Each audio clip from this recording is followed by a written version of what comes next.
Hey everybody, welcome to The Mystery. My name is Matt. I am a psychic, I am a medium, I'm an eclectic witch, and I practice all kinds of things. My practice is foundationally based on chaos magic and mediumship, so I've been almost everywhere, and it's always a fun and an experimental path.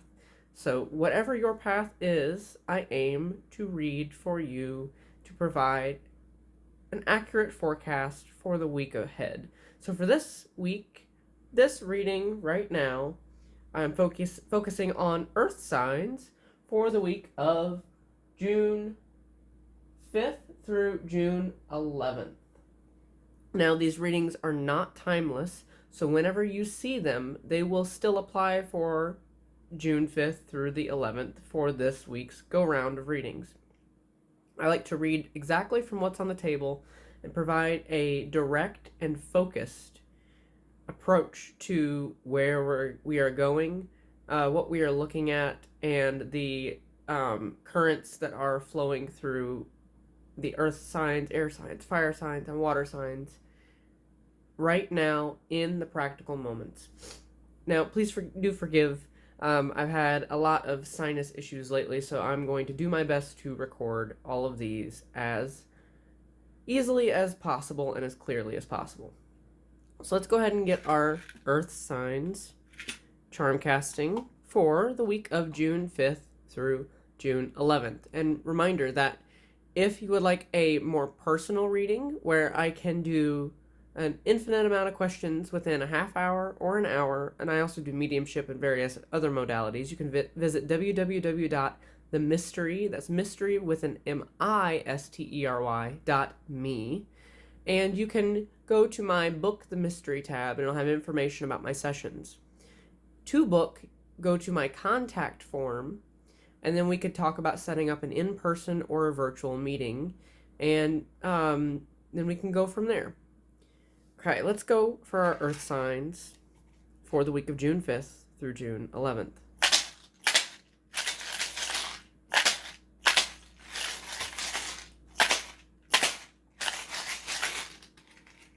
Earth signs.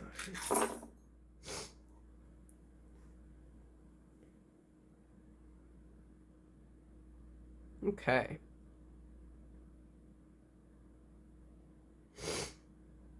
Oh man. There's a lot foundationally going on right here. So to me, that is almost more in the physical. So there's a lot of things in the astral that have sort of already played out in a sense. On the other side that have already played out, you've sort of went through those phases of trusting in whatever you put your trust in, no matter what your belief system is. And right now, there is a lot more happening physically. Let's start off with the astral aspects first, because they may be the ones that are a little bit more hidden in a sense and a little bit more difficult to sift through. They'll be the through lines, but they might not necessarily be as apparent directly. First of all, I see all of our intuition coming through very internal means. So how I'm going to interpret that here is less signs from more of the astral in physical form. So you may be investigating your clairs in meditation.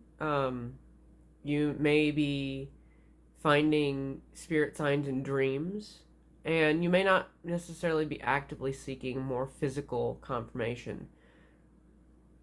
And right up with our commitments are almost a etheric aspect as well. There's something that is something that's more floaty right now, and they are less of a direct focus. They're on the back of our brain, and they are sort of a through line in the higher vibrational sphere. So they may be focused on indirectly in a way that you don't realize. And those commitments are based right now on grounding and getting yourself out there and getting those messages out there to where your loyalties lie. And all of that has sort of been evaluated in more of the subconscious aspect lately. And when it comes to any travel next week, this is part and parcel with the shadow or the shade aspects of coming out of Mercury retrograde. Now, when I'm filming this, it is currently the 3rd. And by the time this comes out, it will definitely be into the shadow of Mercury retrograde. And our travel is able to open up a little bit more, but we have to still be a little bit sneaky about how we deal with those energies. We have to be a little bit cunning when it comes to keeping our lines of travel safe and comfortable, and even when how we put ourselves out there when it comes to, especially to communications. Now, when it comes to our passion right now, a lot of what I'm seeing right here involves knowing what aspects of the etheric or the higher realms to cut out your focus on, so you can not be nearly as floaty and work more on physical manifestation this next coming week. I feel like a lot of the magic has been done during Mercury retrograde for us. When it comes to earth signs, we were worried about much more of the spiritual aspect during Mercury retrograde, this last retrograde, and therefore a lot of the physical things are almost having to catch up. So we are having to cut out more of the etheric aspects, or not necessarily focus on them as hardcore. I feel like in this next week with earth signs, we will have a lot of communication towards continuing our direct book study when it comes to arcane or hidden knowledge. That doesn't necessarily have to mean an occult path, but it definitely can. So you may find yourself doing more of the research-based side of things or planning phases when it comes to looking at your path, rather than the actual practical applications. And that will be your easiest way to unlock. It'll also be your easiest way to look away from all of your blockages. You may find things that sort of point directly to solutions that bring your awareness away from your blockages in a way where you don't self-sabotage or end up creating a self-fulfilling prophecy in a sense. Let's see. I'm going to focus around the home now. So around the home, there may be, the home to me right here is looking a little bit sideways, and my arc is literally facing sideways. So that to me generally means that things are not topsy-turvy enough to be turned upside down. Again, we're coming out of Mercury retrograde, but right now they're more in a liminal space. So we have to sort of be a little bit careful of how we manifest things within the home. And we have to sort of recognize that we are in one of those little twilights or the dusks, or those periods, the witching hour, those periods that are a little bit liminal, and we can create magic from that as well. So we have to be specific, we have to be careful about our energy, but also we can create magic from those times as well. Above the home right now is maybe a little bit more confusion towards intimacy, in one form or another, whether it's with yourself or whether it's with somebody else, and messages coming in about that. So you may be getting messages about the work that you're doing when it comes to your relationships with others, or the relationships you have with yourself when it comes to vulnerability, and authenticity, and what you're putting out there, and how close you truly are with yourself. I don't see as many decisions needing to be made coming up in the next week, and a lot of that is due to that confusion as well, but rather more direct action towards the things that you know you need to do.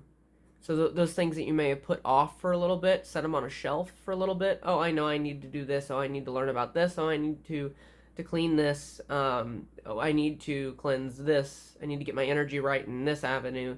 They're gonna be more glaring. Those, because there's not going to be necessarily the decisions around that. So next week I would stay away from making too many decisions when it comes to things that you may be prone to overthinking or prone to setting on a shelf to sort of stew and do next time, because you could easily get more confused and more scatterbrained and just not focus on doing those things.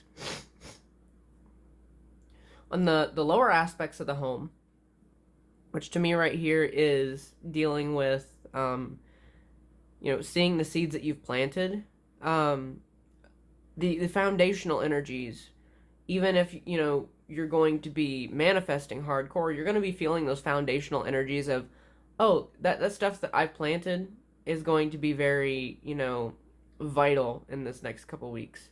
We've got vitality right on the garden, so you're going to be able to see more of that vitality, but on the lower side of the home. It's your foundational energies. It's what you're going to tap into to use to manifest more of those things that are direct expressions of your choices that you don't necessarily have to make as a choice, because they almost don't feel like a choice. You already know what you're going to do with them. So we just have to do them. We just have to do them. Now I see a lot of jumbled charms down here, so we're going to dive in here a little bit more deeply. Let's see. Right next to, in this little group of 3, underneath the vitality and knowing your intentions, you may want to look into focusing more a little bit on abundance when it comes to the childlike view of things and the childlike passion and the childlike going after your goals.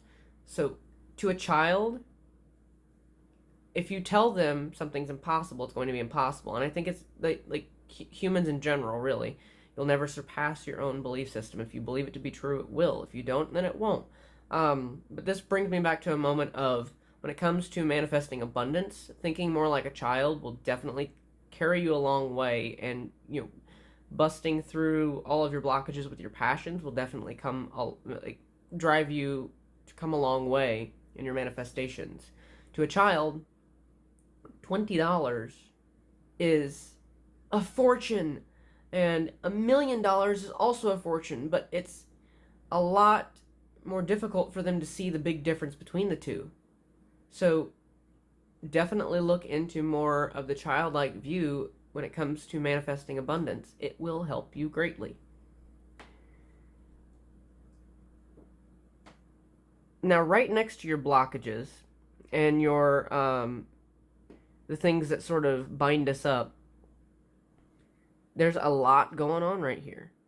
So there's going to be a lot underneath your blockages. And my arrow is pointing directly to any of the toxic, festering, negative energy, the disease-ridden energy that you have hopes to get rid of, but you may be having a difficult time doing. So, but it's right underneath the not needing a new start. You've already had your new start. So when will you get out of that toxic, festering energy? You see that the star, your hopes and dreams, are right above that toxic energy, and it's almost like that arrow is pointing right in between them without the lack of a new start. So it just is going to take a shift in your thought process.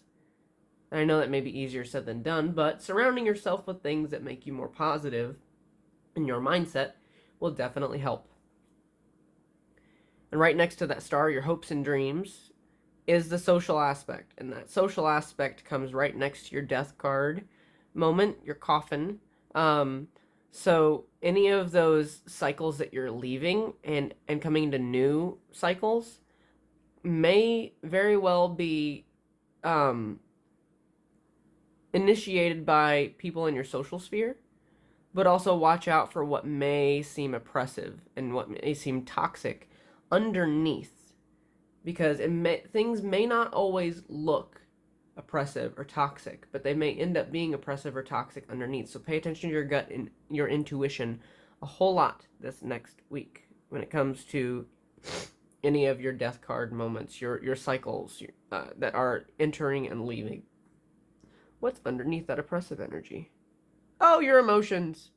Your emotions are underneath that oppressive energy. So don't let your emotions sort of take you to where it extends that oppressive energy and seats yourself within that almost narcissistic paradigm. Don't let it happen. It won't serve you nearly as well. Right underneath your emotions is your spiritual aspect. So whatever you consider spirituality, it's a little bit upside down, but also it is cradled right next to the feminine on her side. So I'm going to take this very literally as to while you're in a period of not doing necessarily any new things that lead to new beginnings, your feminine aspects, all of the emotion, all of the different, more connective and empathetic and compassionate sides of you may sort of have your spirituality a little bit upside down, while your sort of compassion and your empathy is sort of caught in an in-between state. And that's, I think, pointing directly towards your emotions and the oppressive energies that could come with that death card moment. So therefore, I would caution you to look at everything in front of you and decide, is the juice worth the squeeze in some of these moments? Like what you're looking at, your spirituality being upside down because your feminine aspects are sort of tipped on their side, almost like they're laying down taking a rest. It's like sometimes you do need a little bit of justice. Sometimes you do need to see things, and sometimes you need to take up for your own self and take up for your own boundaries when it comes to those oppressive energies. Right next to that may be the chatter that keeps you comfortable, that masculine chatter that oh, I may have something here. I may, I should take up for myself. And that energy line will keep you grounded into turning that spirituality right side up and being more in that feminine aspect when it comes to staying out of oppressive energies and not necessarily taking any new starts right now because it might still not be a great time to do so. So overall, when it comes to all those oppressive energies, the sort of endings of cycles and beginnings of new ones, but also not needing to fully start something new yet, plus your home planting your vital seeds and you've already planted them and banking off of those energies to sort of get you in a state that asserts more of yourself and your authenticity. All of that is all in the same area, all in that same little cauldron, if you will. So it may seem next week, still coming out of retrograde, out of that shadow, that things are a little bit jumbly, but know that you've planted those seeds. You've already done that, and you can sort of pick up for yourself through the foundations of the energy that those seeds are vital, and those seeds have vital life force within them. They're growing, and you planted them, and you've nurtured them, and here you are. Now, I hope that you enjoyed this reading. I hope that you got some insight from it as to what next week may hold. And obviously, take what resonates, leave the rest. I will never fully 100% ever claim that this could be your exact situation. Not a lot of this will hit every earth sign out there, but I aim to do a pretty decent job since the energies are very direct. If you're interested, like I said again, in a private session, which could involve mediumship, charm casting, cartomancy, or various other forms of magic or divination, I would encourage you to go to my website, themystery.me, MISTERY, themystery.me, and hit my contact form and check over my prices on my book the mystery section. And then also, as we all know, my GoFundMe's up for my gypsy wagon that I am trying to hit the road with and take my mediumship full time due to some hardships, but also because it is my number one passion and I want to connect with more people. That's up, and my Buy Me a Coffee's up. which takes one-time donations, but also takes a tier-leveled monthly donation as well, like Patreon. So I hope you would consider liking, subscribing, and sharing, and I hope you enjoyed this reading again, and I hope you enjoy the rest of next week. We're out of Mercury retrograde! Woo! Bye.